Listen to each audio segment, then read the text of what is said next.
Welcome back to the Missing 411 podcast. Tonight, we're navigating the chilling truth behind the disappearance of a decorated American warrior. We must first, however, address the corporate shadows that try to bury our work. It's a fight against the darkness in the wild and against the deceit in the boardroom. You've seen the poster for Missing 411, the UFO connection. The ratings were phenomenal, proving the public has an appetite for the unexplained. But that success came with a heavy price tag, forcing us to constantly defend our research and our mission. Our very first film was inspired by a simple insight: books aren't enough for a digital world. We realized these terrifying stories needed to be presented visually to reach those who need to know most: the hikers, the campers, the families. But here's the insidious twist. After our third film launched, the distribution was quietly transferred to a failing entity, Soup for the Soul Entertainment. They were secretly on the brink of bankruptcy, preparing to pull a devastating financial maneuver. They deliberately concealed their imminent collapse and, in the process, seized all royalties from hundreds of independent creators. They effectively stole the funding meant to sustain our research and future films. The film industry standard is clear: 85% of a movie's revenue typically returns in the first 10 months. We received nothing. This was financial sabotage, costing us millions and stalling our vital work. It's an obstacle rooted in pure, cold greed. But your voices, the calls for more stories, were louder than their silence. You demanded answers. So, we're returning to our roots, fighting back against the cover-up with a new project. We are back on Kickstarter, asking for your help to fund Missing 411. National Parks. This is more than a movie. It's an investigation into the deepest holes in the national record. We understand the economic climate. That's why even a single, modest $10 pledge is vital. It secures your place in the credits and shows the Park Service that the public supports the truth. Every dollar is a vote for transparency. Higher tiers offer exclusive downloads, producer credits, and even options to attend our premiere. We're offering you a chance to truly become a part of the solution, helping us expose the anomalies the government ignores. Our minimum launch goal is $145,000. Again, this barely scratches the surface of production costs, but it's the spark we need. It's the critical foundation upon which we can build significant corporate partnerships. Do you know anyone in the outdoor, backpacking, or survival gear industries? Please contact them. Tell them their products will be showcased in a serious investigation into the unexplained, a guaranteed audience of millions. The timing for national parks is perfect, but sinisterly convenient. A new law allows small film crews to bypass the old, restrictive permit process. This is the opportunity the Park Service hoped we'd never get. For years, they blocked us, sending curt, dismissive denial letters. We'll read one of those arrogant, bureaucratic letters in the film, exposing the contempt some officials hold for the public's right to know. The administrative personnel in the parks are often the biggest barrier. They hold records hostage. Think about this. Why suppress reports on missing people from 40 or 50 years ago? What secrets die with those documents? I was personally told by one official, "You will never see that report." That level of aggressive gatekeeping suggests a coordinated effort to hide the sheer volume and type of disappearances we've categorized as Missing 411. Now, let's transition to a truly terrifying case: the vanishing of Clint Bell. His disappearance on January 27, 2025, lacks all rational explanation. He wasn't a novice hiker, he was a Green Beret. At 50 years old, he had just retired after 20 years of elite service. He was an American patriot, a man of profound dedication. His loss is an insult to his service and a chilling example of the phenomenon. He was transitioning to civilian life, accepted into the PA school in Fayetteville, North Carolina. The class of 40 elected him president. This is a man built on structure, punctuality, and commitment. We've observed that stressful life transitions, moving, divorce, career change, often precede these anomalous vanishings.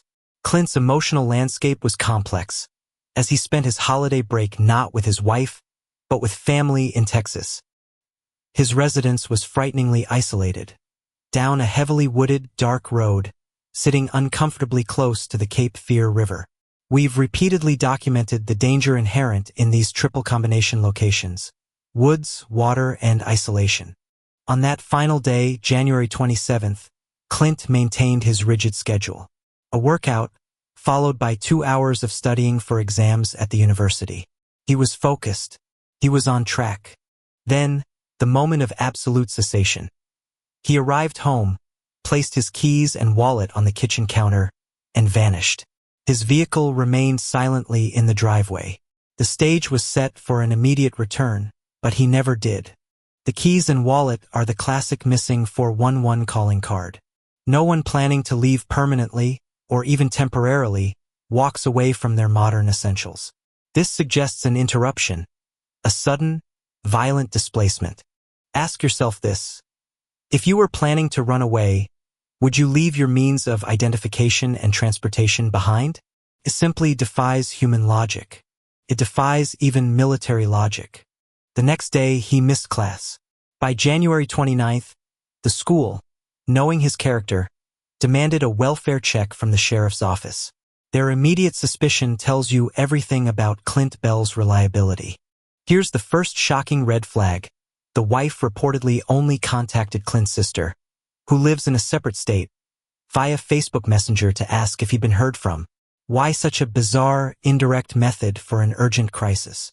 Furthermore, the sister was the one who was forced to file the official missing person report. Why did the person closest to him geographically refuse to complete this basic, essential duty? It raises immediate, profound suspicion. Interaction point: put yourselves in that house. If your spouse's keys and wallet are sitting there, but they are gone overnight, wouldn't you call 911 immediately? Let us know in the comments if you find this behavior anything less than terrifying. Now, let's talk about the institutional failure. The Cumberland County Sheriff's Department showed a chilling lack of urgency. No K-9 tracks were reported. No large-scale forest grid searches. Nothing. We've seen only a couple of social media posts. The inaction is deafening. It forces us to ask, do the authorities know something the public doesn't? Are they concealing evidence of a violent struggle or something stranger? If foul play was suspected, the search would be aggressive. If suicide was suspected, they would still be legally obligated to search. This total lack of effort suggests the disappearance falls into an unsolvable category, the truly unknown. Fact check. Green Berets are trained to survive, to leave a trail if they need to be found, or to leave no trail if they want to escape. Clint left the keys and the car, a trail leading nowhere. Let's introduce the chilling possibility.